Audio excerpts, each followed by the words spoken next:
ঢাকা শহরের বিভিন্ন জায়গায় এখন কাটা ফল পাওয়া যায়। ফল খেতে মানুষ খুব ভালোবাসে, সেটা ঘরে হোক বা বাহিরে। তো কাটা ফল খুব সহজেই খাওয়া যায় এবং রেডি করা থাকে।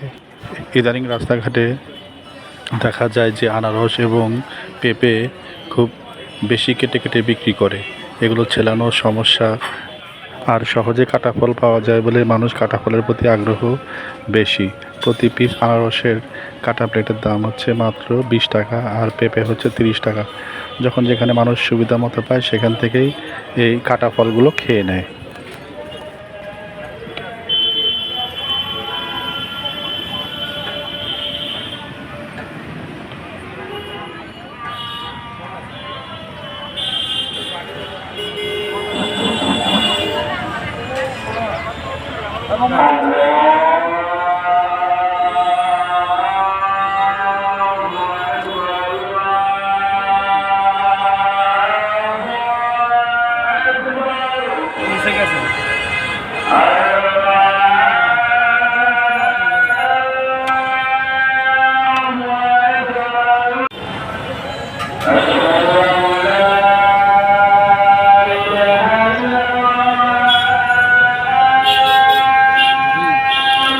এখানে অনেক জ্যাম কিন্তু